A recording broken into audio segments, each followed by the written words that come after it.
저희들이 매 주일 예배 시간에 사도신경으로 신앙 고백을 합니다.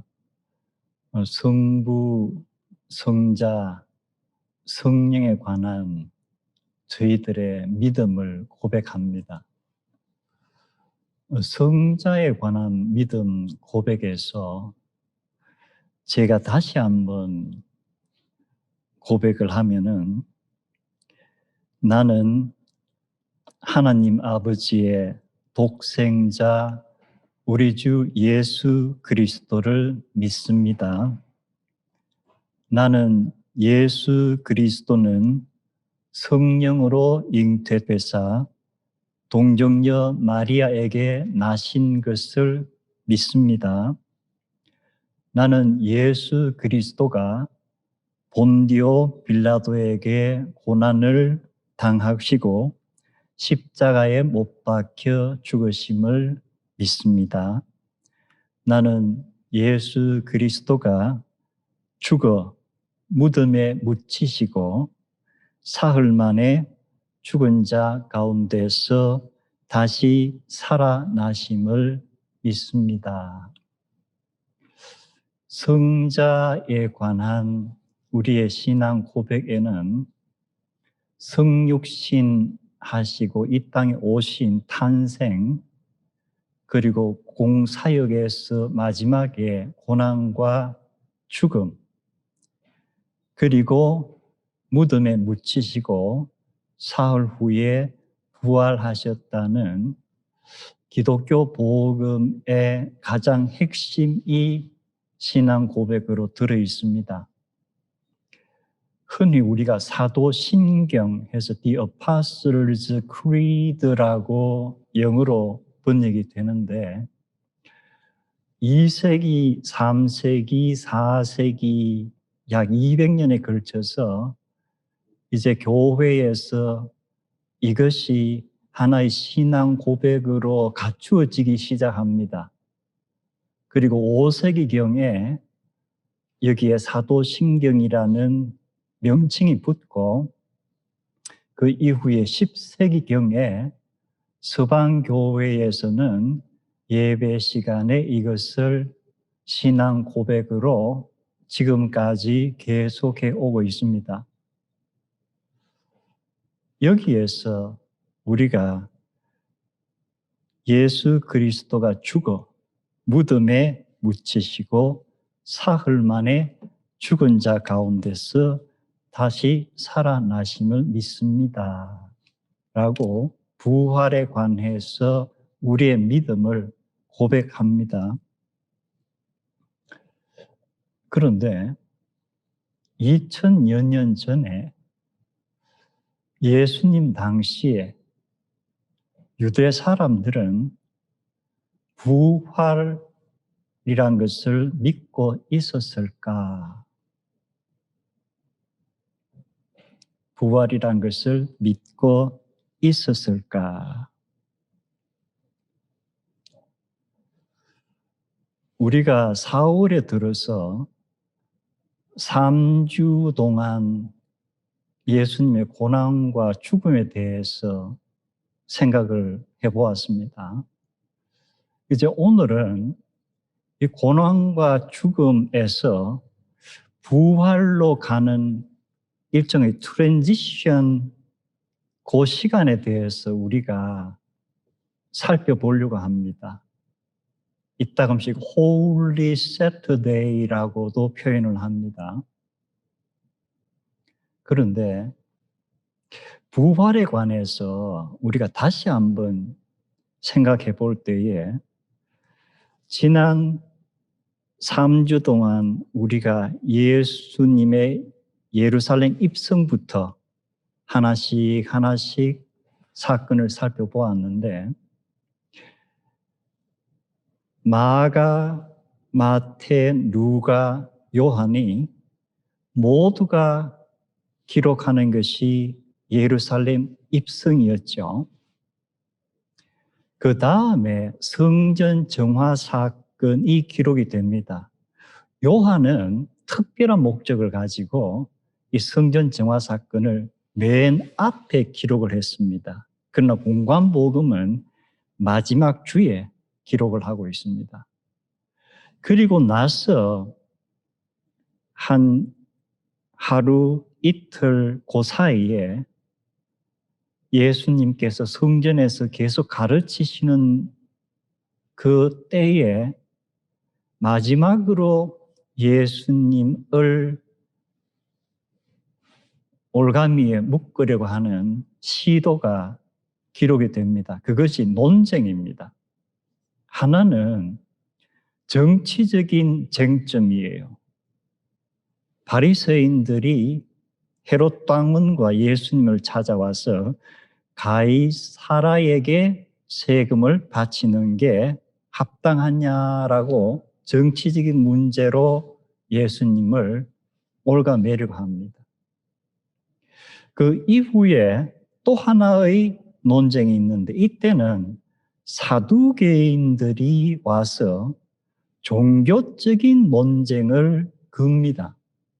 그런데 마가, 마태, 누가의 기록을 보면은 모두가 부활이 없다고 하는 사두개인들이 예수께 와서 물어 이르되, 이렇게 글을 시작합니다. 부활이 없다고 믿는 사두개인들이. 오늘은 그 논쟁에 대해서는 생략을 합니다. 중요한 부분이 논쟁을 할 때에 이 사두개인들이 들고 나온 것이 이스라엘의 특별한 결혼, 혼인에 관한 거예요. 그 가족의 이름을 어떻게 보존할 것인가 하는 신명기에 기록된 혼인 제도를 들고 예수님을 공격합니다. 예수님의 가르침이 무언가 허구맹랑하다. 그리고 부활이란 것은 이 신명기에 비춰보면은 이게 말이 되지 않는다. 그래서 예수님과 함께 바리새인까지 정적으로 공격하려는 그런 시도입니다.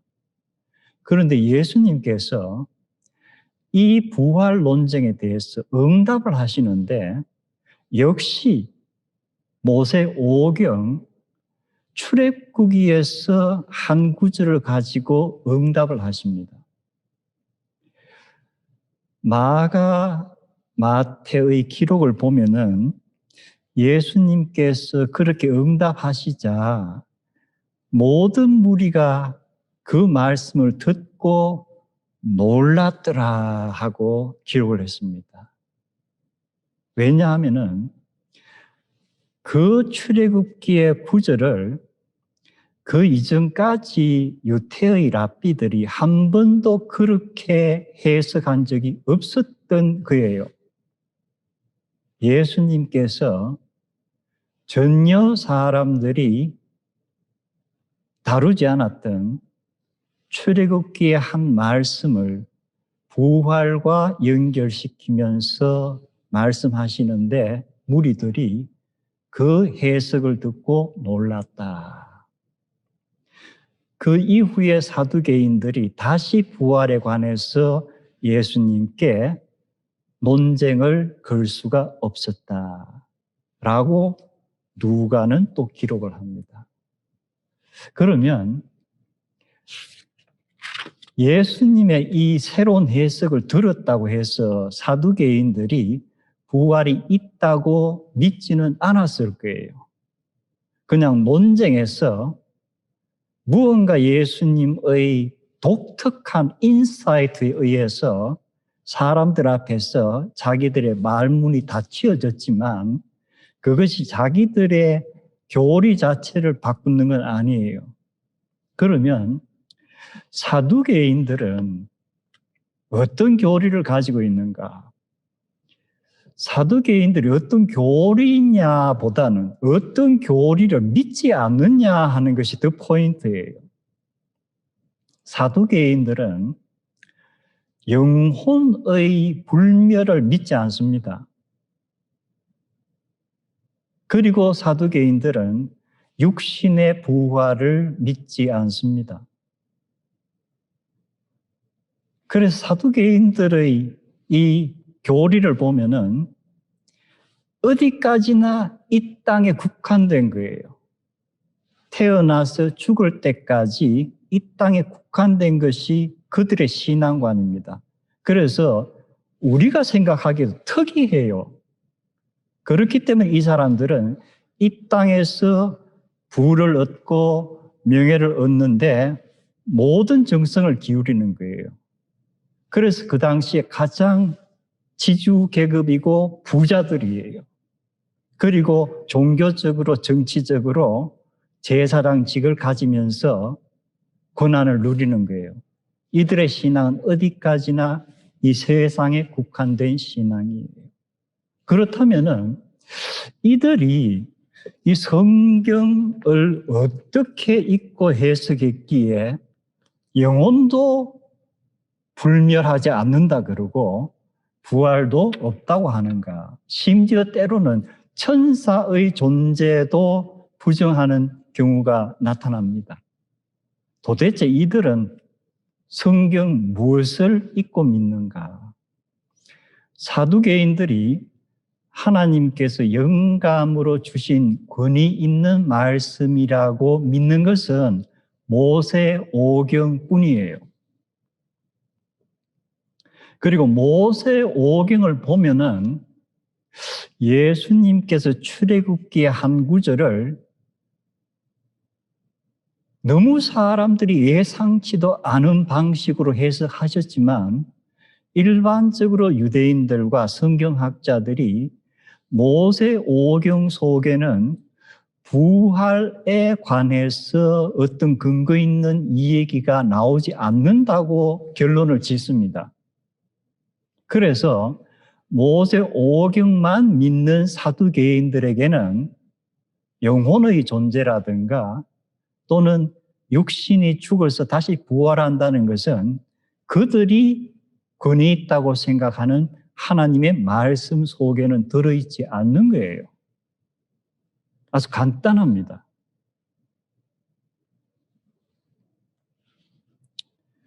그런데 한편으로 바리새인들은 이들과 교리가 전혀 다르죠. 영혼은 영원히 존재한다는 것을 믿고 물론 천사들의 존재도 믿고 사람이 죽어서 언젠가 육신으로 부활한다는 것을 바리새인들은 믿습니다. 그럼 바리새인들의 이러한 근거는 어디에서 나오는 거예요?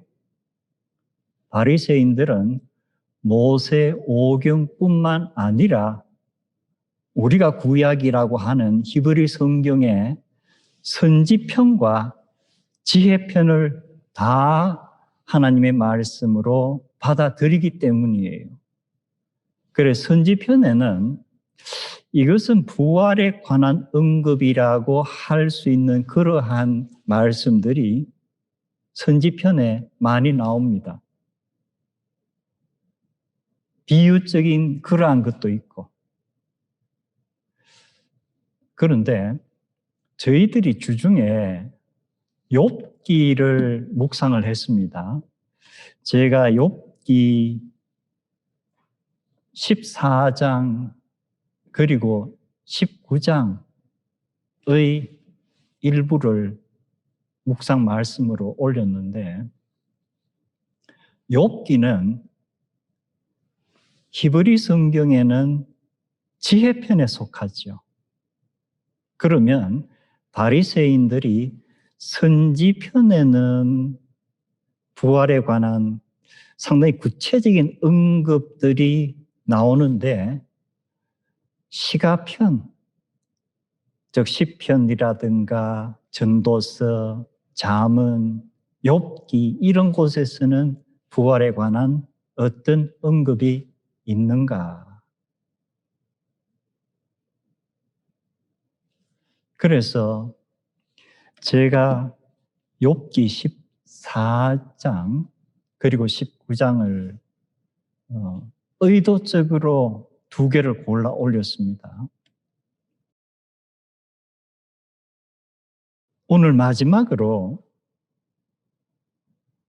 성경에 예수님께서 십자가에서 숨이 쥐시고 아리마대 요셉이란 사람이 빌라도에게 찾아와서 예수님의 시신을 달라고 했었다 라고 사복음서가 다 기록을 합니다.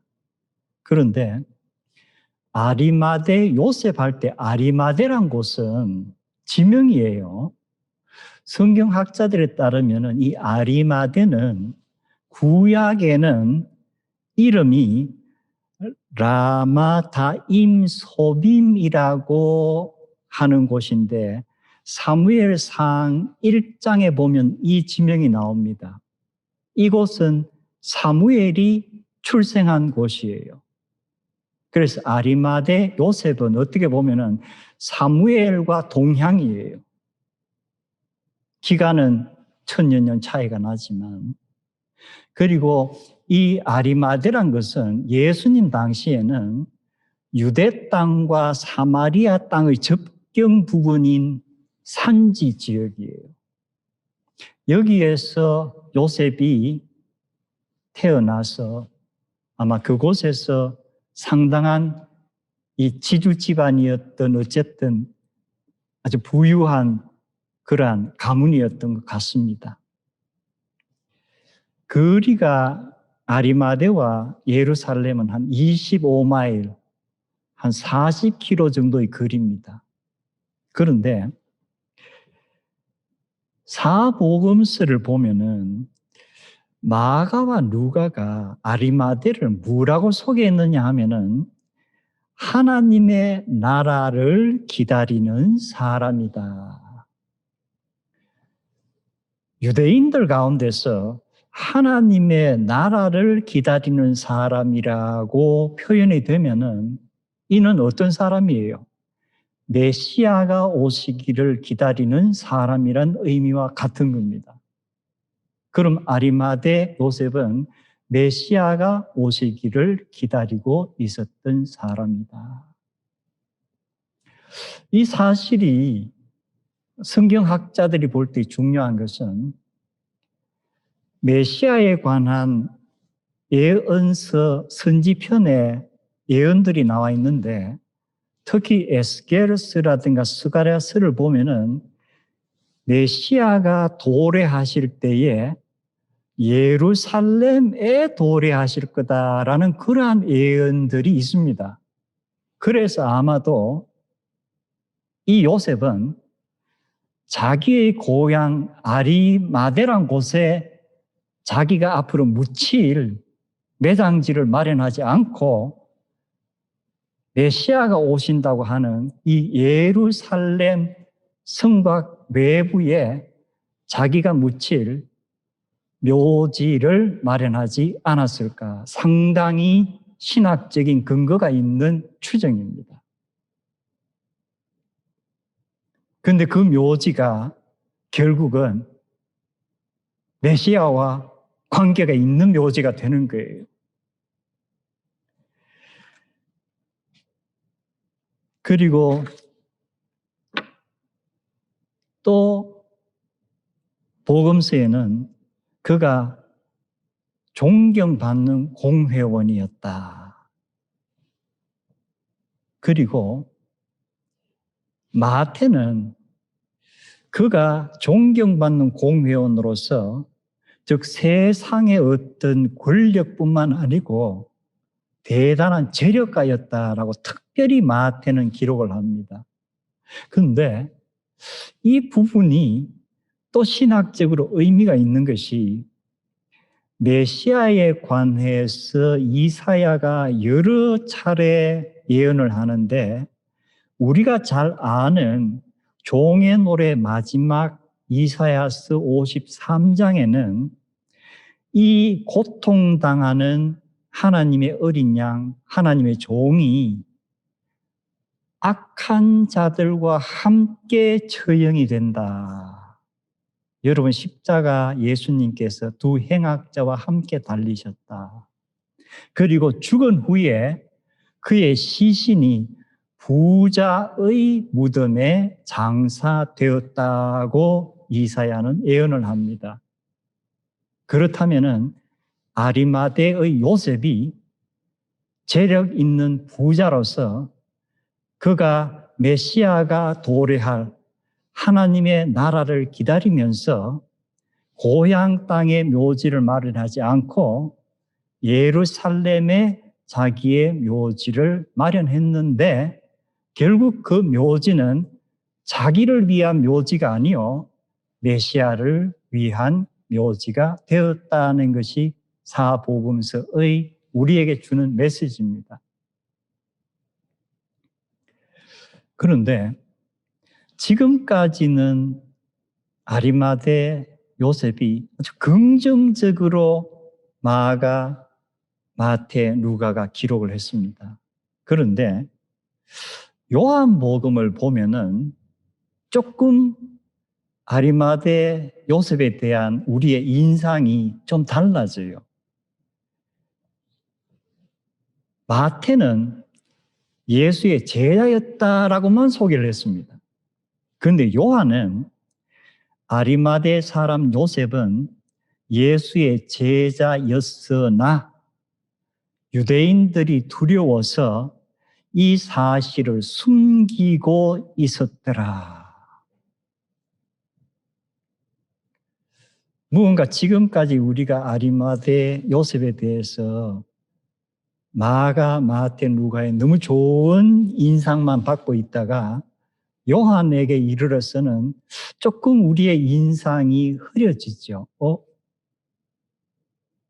두려워서 그 사실을 감추고 있었다. 인생 여정과 함께 우리의 신앙 여정도 처음부터 끝까지 계속 향상이 된다거나 이런 경우보다는 굴곡이 있을 때가 많죠. 그런데 아리마대 요셉이 언제 예수님을 믿게 되었는지 우리는 알 수 없습니다. 어떤 경로를 통해서 예수님을 믿게 되었는지 알 수가 없습니다.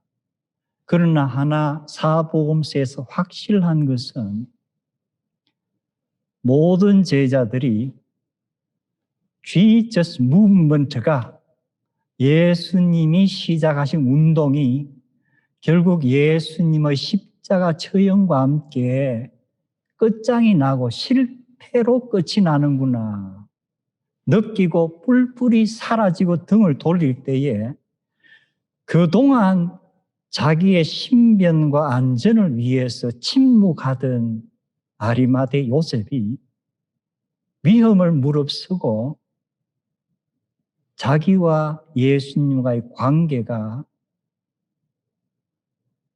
긴밀하다는 것을 공개적으로 나타내는 이러한 은행은 우리가 어떻게 설명할 수 있을까?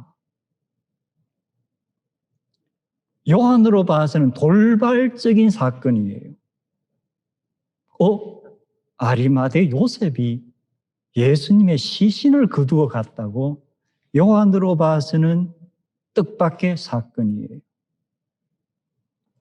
제 나름대로 이 아리마대 요셉의 이 요한복음에 담겨 있는 이 사실 그리고 그가 어떤 연유로 예수님의 제자임을 이 위험한 순간에 오히려 공개적으로 드러내는 것인가?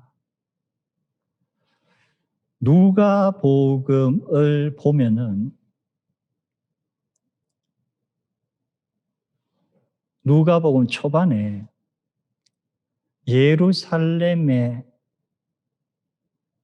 의롭고 경건한 이스라엘의 위로를 기다리고 있는 사람이 소개됩니다. 이스라엘의 위로를 기다린다는 것은 바로 뭐예요?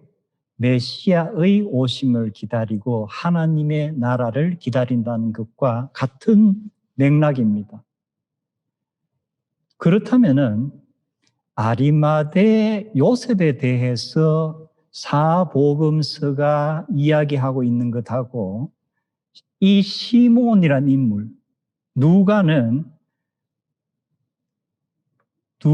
2장에서 시몬이란 인물을 소개하면서 의롭고 경건한 righteous and devout Jew라고 했습니다.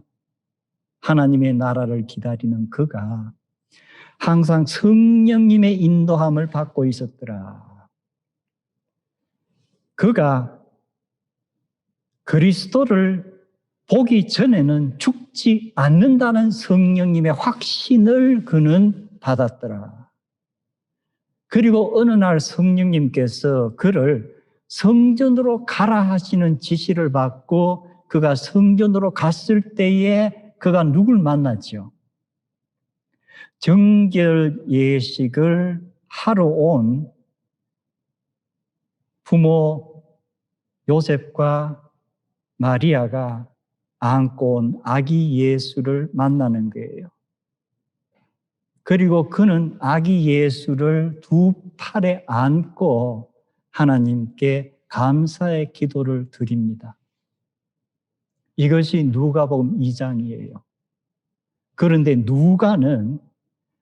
누가복음의 거의 마지막인 23장에 가서 누구를 등장시키죠?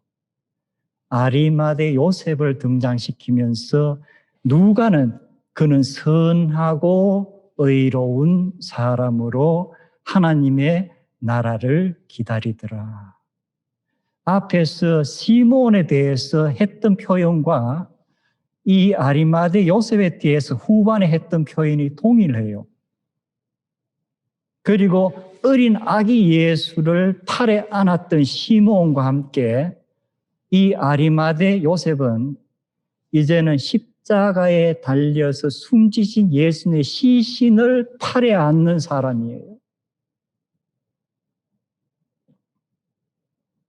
그렇다면은 아리마대 요셉은 어느 순간인지 모르지만 성령님의 감동을 받았는가 보다. 누가는 어쩌면 의도적으로 시몬과 아리마대 요셉을 예수님의 어린 시절과 예수님의 생의 마지막 순간에 중요한 기둥과 같이 소개하는 것이 아닐까 말씀을 맺습니다. 르네상스 시대의 가장 위대한 조각가로 알려진 미켈란젤로가 마지막에 약 7년이 넘는 세월이 걸려서 조각한 것이 있습니다. 거기에는 중앙에 예수님께서 이제 십자가에서 시신을 내린 시신, 그리고 양쪽에 아마도 성모 마리아와 막달라 마리아가 예수님을 이렇게 안고 있습니다. 그런데 그 뒤에 한 인물이 있습니다. 두건을 쓰고 수염을 기른 전형적인 유대 남성의 모습이에요. 어떤 평론가들은 이 사람을 니고데모라고 얘기를 했습니다. 그러나 저는 일부 다른 역사학자들과 함께 미켈란젤로가 만든 이 조각에서 이 사람은 아리마대 요셉이 아닐까. 그리고 특이한 것은 미켈란젤로가 이 아리마대 요셉의 모습을 조각하면서 누구의 모습을? 자기 자신의 얼굴을 아리마대 요셉의 얼굴로 조각을 했었다. 그리고 그는 예수님의 시신을 안고 있는 그 성모 마리아와 막달라 마리아와 함께 있습니다.